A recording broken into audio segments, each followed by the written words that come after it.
All right, hello wine drinking people. We're back. It's Saturday, August 21st. Finished up another great week here at the Wine Watch. We got a lot of stuff next week. We got 4 events next week. That's right, folks. Tuesday night at the Capitol Grill, we got a little pre-party for our pairings event that's going on September 16th at the Broward Convention Center. Wednesday night, we've got our tasting with Nicholas Catena Wines at Cafe Max. Thursday night, we've got a dinner with Vineyard Brands at Mancini's featuring the 2005 Caparzo Brunello di Montalcino. And then Friday night, we've got our vintage wine Australian tasting here in the store. We still got room for that. I can't believe it. Only 16 seats, especially after last night's tasting. And that's what it's time for now, folks, what I drank yesterday. And this one's going to make most of you people jealous. And even though there was not one supplier in the store, it's probably a good thing. We had a very busy day yesterday, and we weren't drinking very much. Well, I shouldn't say that because the consigliere stopped in at around 4 o'clock, 3:30, 4 o'clock, with Ray, and these guys popped open a few great bottles of wine. Ray brought the 1999 Kistler Dutton Ranch Chardonnay, which was drinking beautiful.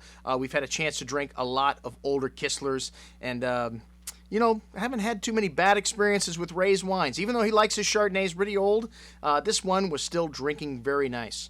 And then the consigliere opened up a bottle of Domaine de Courcelles Pommard, Clos de Epinot 2006.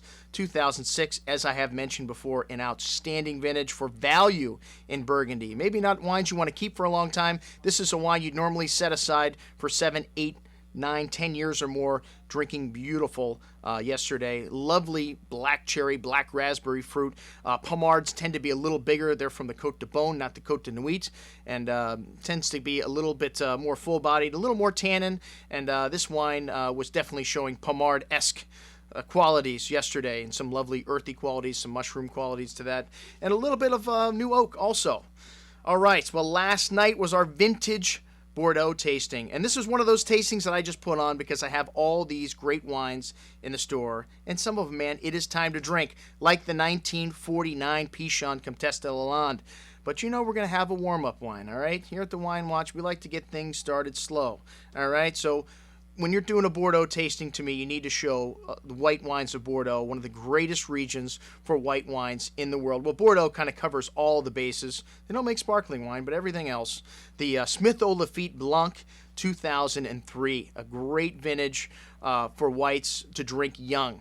This is a vintage that was really hot, so you get this lovely melon and fig kind of fruit to the Sauvignon Blancs and Bordeaux, and then a little bit of citrus, grapefruit citrus in there also, some distinct kind of wet, gravelly stone minerality.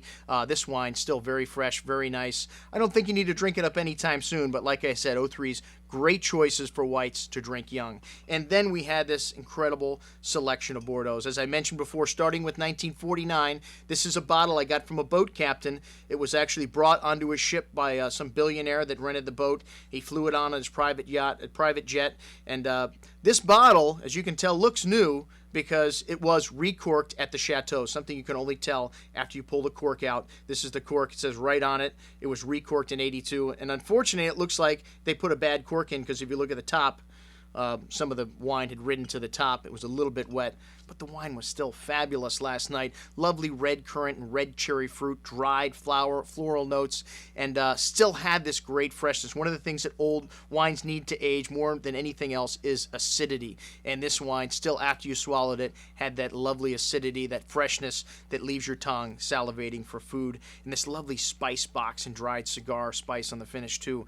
Really gorgeous stuff. Next up, the 1975 de Cru Beaucaillou. This is one of the great properties of Saint Julien, and this wine also maybe showing a little bit, hitting kind of on the downside, but still drinking very nice. Some lovely red currant fruit, some cigar box, allspice notes to it, and some earthy, kind of fresh plowed earth minerality. Very nice. And then up to the blockbusters, the 82 vintage, 82 Giscours. This wine is just stunning. I mean, still a lot of life, more dark fruit, dark berry fruit in this, dark currants, dark cherries, and then some black earth and some lovely spice to this wine. And as I said, still very fresh. The wine of the night last night, though, was the 82 Lynch Badge. This is a wine I have seen professional tasters mistake for Latour, one of the wines of the vintage in 82 as well, and a wine that'll cost you $2,000 or more. The 82 Lynch, one of the best values from the 82 vintage. You can still find it for around $400. Did I say that was a value? Well, for 82 Bordeaux, that is a value. All right, this wine was stunning. I mean, very complex, very big, and still has years of life ahead of it. That lovely coffee that you get to Bordeaux when it's young. That's one of the traits you get from the oak and the pencil lead. This wine still had both of those, and then all that currant and black cherry fruit. Gorgeous. A wine that we just got handed to us. Peter, thank you very much.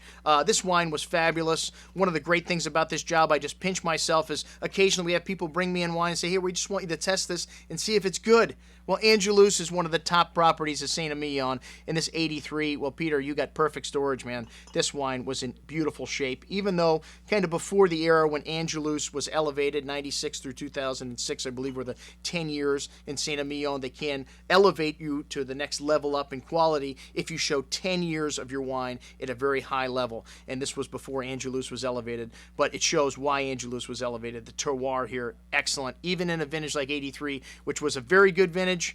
This wine really shined last night. And then the 83 Leo de las Casas, a lot of people thought this was the wine of the night also, other than the 82 Lynch Bage, that probably got the most votes. The property right next to Chateau Latour on the St. Julien side, showing lovely gravelly minerality, maybe a little bit of green peppercorn to it, indicating the slightly cooler vintage, but still lovely freshness, lovely balance, and beautiful wine.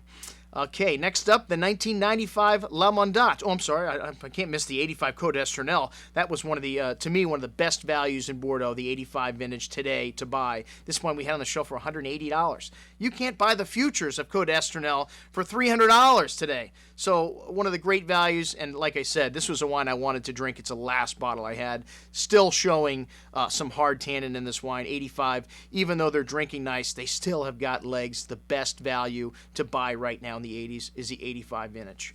All right, and then the 95 La Mondat. 95 was a very good vintage. Unfortunately, this is the year before people consider La Mondat La Mondat. This is a good wine, but it's not a wine you should pay $300 to $500 for, like 96 and on. But still showing nice, showing better than the last time I had it. It was a little dried out.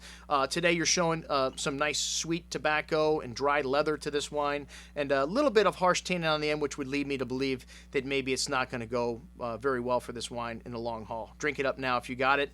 And then, of course, we can't end a Bordeaux dinner without Sauternes. Well, Barsac, thanks, Matt, for pointing that out. Couttet is one of the greatest wines from Barsac, which is right next to Sauternes. Very similar in terms of style of wines, Couttet being probably the top dog there. And after 15 years, these wines start to show this lovely honeyed character. One of the things I love about Sauternes: vanilla, creme brulee, peaches, candied pineapple, absolutely stunning, and one of the longest lived wines in Bordeaux, Sauternes. This wine still quite a bit of life ahead of it. All right, folks, well, that's what I drank last night. I'm your host, Andrew Lampazone, for the Wine Watch, signing out, saying remember, always drink the good stuff first.